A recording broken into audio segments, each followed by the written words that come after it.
Le 4 mai dernier, le livre Guinness de record a certifié Jujutsu Kaisen comme la série animée la plus plébiscitée, la qualifiant également de l'anime le plus populaire au monde, détrônant même les géants comme Attaque des Titans qui détenaient le record depuis 2020. Avec des records battus et une base de fans toujours croissante, cette série animée a captivé les millions de spectateurs à travers le monde. Mais comment cette série a-t-elle réussi cet exploit? Sa popularité restera-t-elle toujours croissante? Et le plus important, Solo Leveling pourra-t-il les surpasser? Hello les best friends, ici Lady Bibi.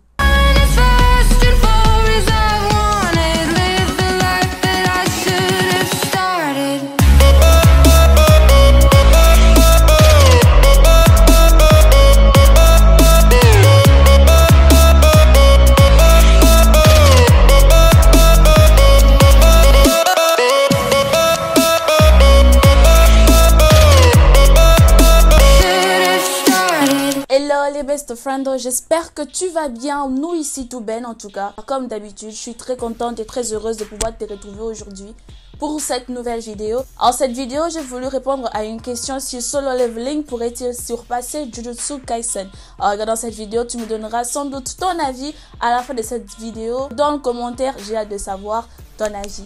On dira ce qu'on veut, mais on est en 2024 et laissez-moi vous dire que Jujutsu Kaisen, ça a généré un buzz vraiment sans précédent. Aucun animé, jusque-là en tout cas, a réussi à avoir la popularité de Jujutsu Kaisen, mis à part l'Attaque des Titans qui détenait le record en 2020, mais qui a été battu par Jujutsu Kaisen, qui a été couronné comme l'animé le plus populaire au monde. Nous détenons cette information par la société Guinness du record qui se base généralement par des informations analytiques de la société Paro Analytics. Bah là, tu peux te demander, tu te poses, mais c'est quoi encore ça, Paro Analytics? Qu'est-ce que c'est? Bah bien sûr, je suis là pour ça. Le Paro Analytics, en fait, c'est une société d'analyse des données qui se spécialise dans la mesure de la demande de contenu médiatique à l'échelle mondiale. Leur méthode de mesure de la demande repose sur une combinaison de données provenant de diverses sources, telles que la consommation de vidéos en streaming, l'engagement sur les réseaux sociaux et les actions de recherche en ligne. Paro Analytics utilise ces données pour évaluer les différents types de contenus, que ce soit des films, des séries ou encore des séries animées.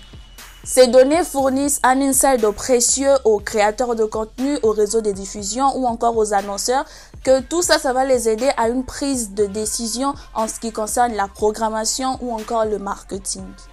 Du coup, selon ces données générées par Paro Analytics, Jujutsu Kaisen aurait un indice mondial de 71,2% supérieur à d'autres séries animées, avec son opening atteignant le sommet avec 50 millions de vues en seulement 4 mois et en faisant 64 millions de vues en l'espace de 7 mois. C'est juste énorme.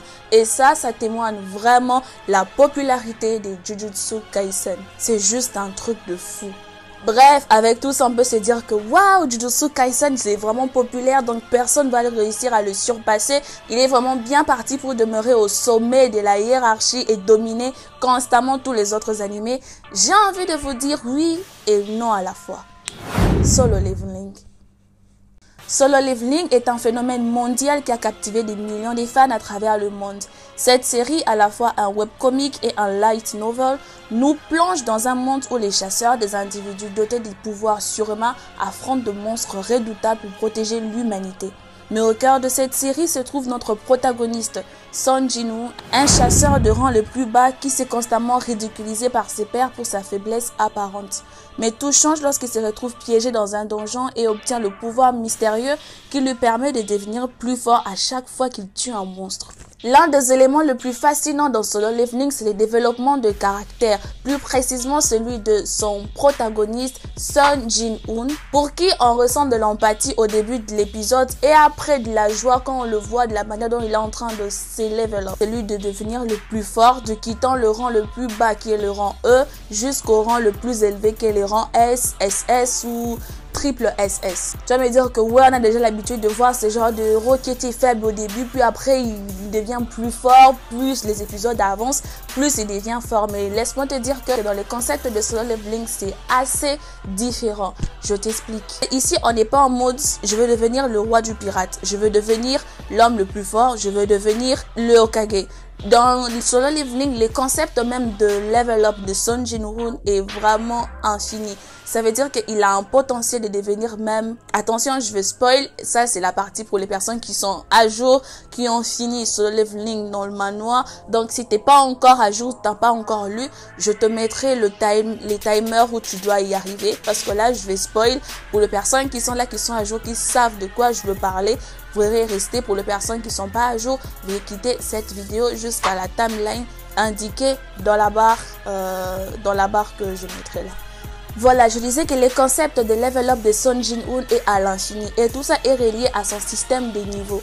Plus il tue un monstre, plus il devient plus fort. À chaque fois qu'il tue un monstre, il gagne de niveau et à chaque fois qu'il accomplit des quêtes supplémentaires et il gagne encore plus de niveaux, ce qui fait que il level up encore plus.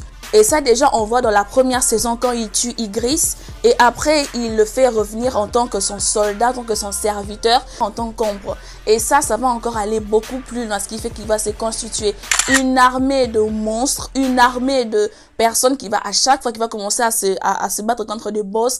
Si ces boss les plus forts, il les tue et pas après il les fait revenir, il devient son serviteur, ce qui fait qu'il va se tremballer avec d'énormes boss, en tout cas qui est sous son contrôle et ça c'est énorme. Et plus que tu rajoutes encore quand il gagne encore plus de niveaux, qu'il peut répartir ce point dans l'intelligence, dans la force, dans la vitesse, dans la rapidité et tout ça, ce qui fait encore qu'il devient encore de plus en plus fort.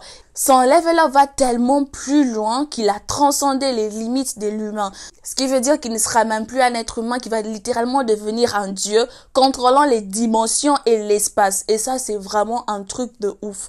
À tel point qu'on va demander de lui rester sur Terre parce que s'il quitte la Terre, c'est fini, les gens ils vont mourir. Donc il est obligé de rester sur Terre pour maintenir cet équilibre-là de l'espace, des dimensions et tout ça, c'est juste un truc de malade. Bref, tout ça c'est juste pour te dire que l'intrigue de Jujutsu Kaisen et l'intrigue de Solo Leveling, l'intrigue c'est aussi captivante l'une que l'autre. L'intrigue de Solo Leveling n'a absolument rien à envier à celle de Jujutsu Kaisen. Cela nous dirige directement sur cette question.